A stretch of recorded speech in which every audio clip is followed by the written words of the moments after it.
think that there is this whole thing where, we don't even, because no country wants to talk about war or like what you were talking about, Cleo, like hard power. Like, what is the use of hard power?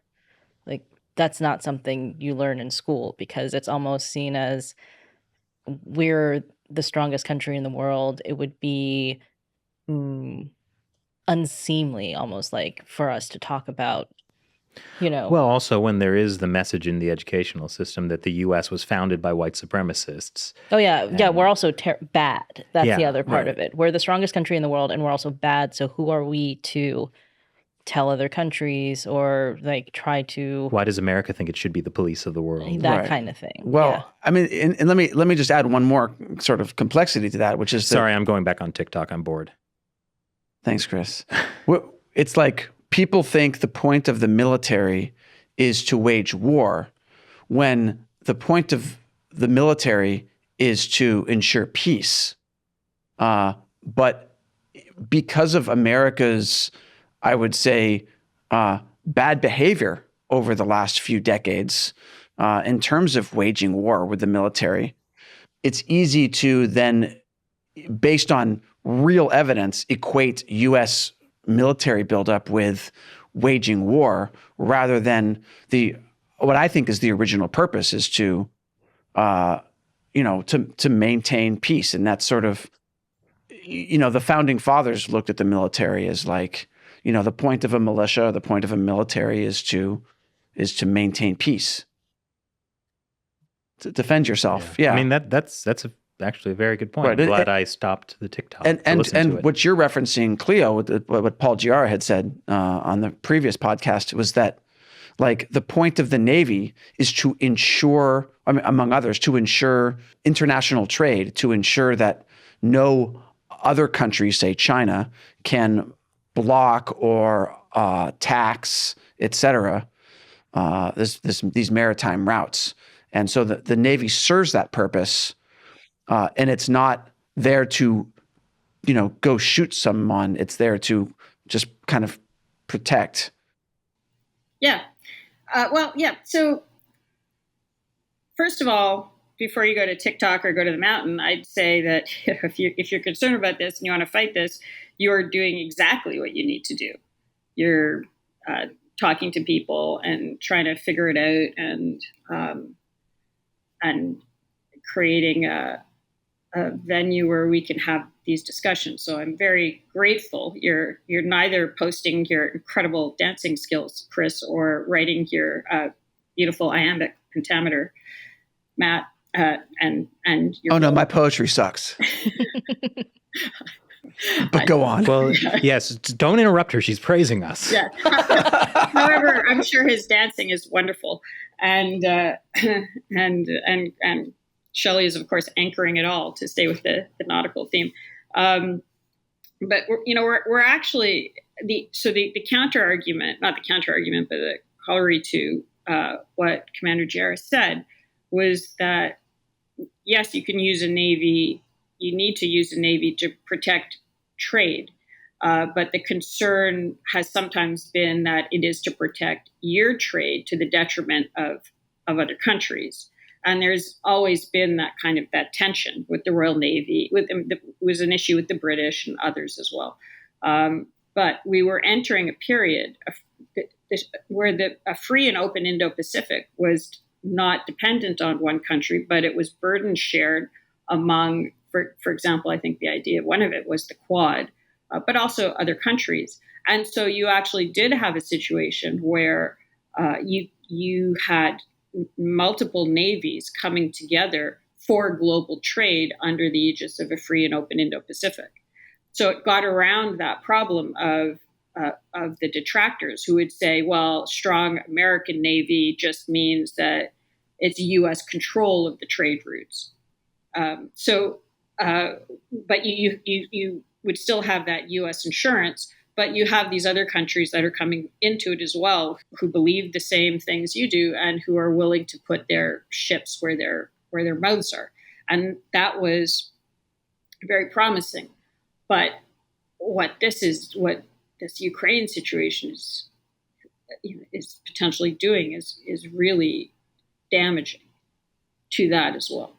The more we understand why certain things were in place, why the navies are important, we can understand what parts of it we should be building up and what parts we should be protecting. But it's not. We're at an extremely complex, potentially turning point, and the wider the lens is in the decision making, the more likely we are to avoid some things that are really, really bad. I mean, the Indian strategists who I've heard take Putin at his word when he says he's willing to use tactical nukes. That's a whole other thing. So we are in danger. And the more we can understand not the areas where we disagree with allies, but the areas where we can work with allies to create stability in other parts of the world, the better off we'll be. Well, this is definitely one of my frustrations. I see so many Americans get caught up in just like these small wedge issues they have with each other. And it's like, we are in a Cold War and, the liberal democratic world order could burn down. Then that's such a bigger issue. And like, I don't think many people aren't even aware of like what is at stake, that, the world as we know it could change forever for the worse. Yeah. And I hear a level of concern and urgency in the Indian discussion and in the Japanese discussion and some other locations as well, that I wasn't hearing even during COVID or Galwan or and any of those more overt things. And a big component of it is the economic warfare component of it, partially because the global economy is destroyed or very weakened because of COVID. And the idea that you can sanction China in the way that you can sanction Russia, you can target individuals, which would be great. It would be wonderful to have public information about the international holdings of the top 5,000 or 100 people in the Chinese Communist Party. That would be very helpful. But the U.S. has not successfully shifted its pharmaceutical supply chains, including raw materials out of China or rare earths out of China. These are not. This isn't Russia. And if China decides to seize enemy assets, if the U.S. says we're going to sanction China, and China says, fine, everything that's in China now belongs to China, that's a lever that the Russians can't pull. So, and this is something that you've talked about a lot, but a key component has to be decoupling from China or deparasiting from China, as we've discussed. Yeah. I mean, that's one thing. Like, if I were the president, one thing I would do is get the CEOs of the top 100 companies and meet with them and say, look, guys, you've got 6 months or a year or maybe 2 years to pull all your manufacturing out of China. And this is not a threat. This is me giving you advice. Like, here's your timeline, but I don't know how long it's really going to be. If you don't follow my very strong advice right now to move out of China, you will be screwed later. I just don't know when or under what circumstances. And if you try to lobby me, then I'm not going to listen to you. Well, there's going to be another guy in 4 years. Well, and you're not going to be president. Well, I would definitely not be president for a second term if I acted like that. But, I'm not sure I'd get elected in the first place.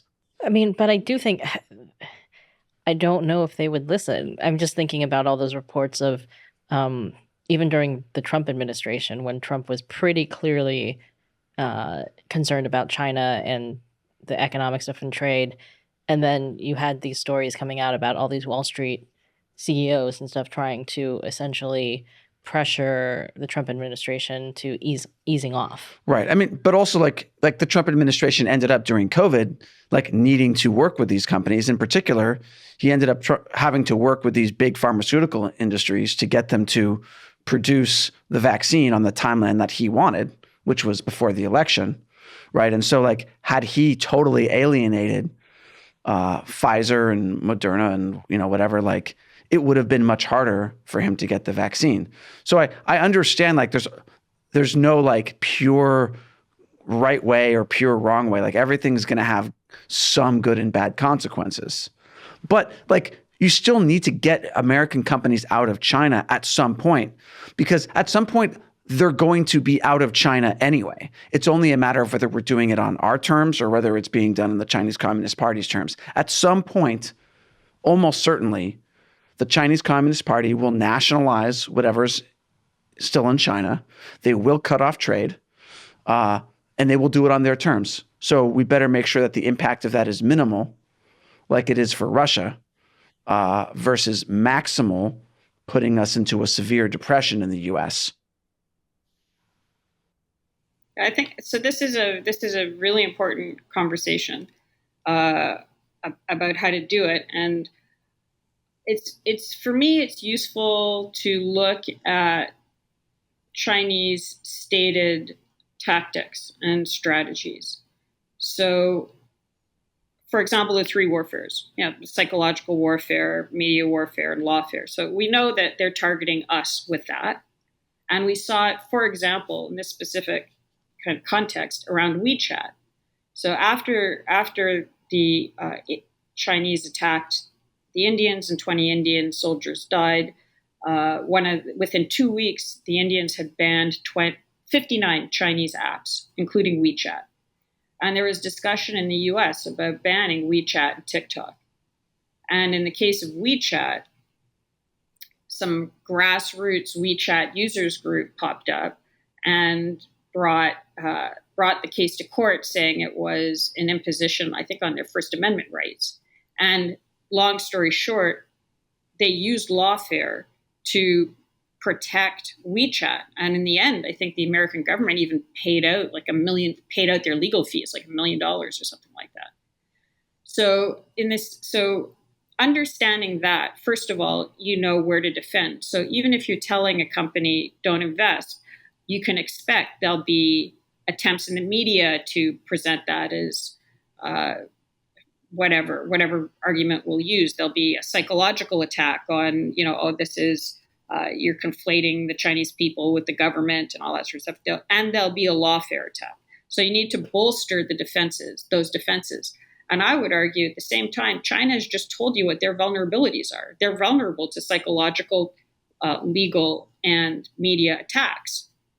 So maybe do that. And you also had Mount Leilari on, and he's done a very interesting study on, if you look at the Unrestricted Warfare book, they talk about, I think it's 24 different warfares.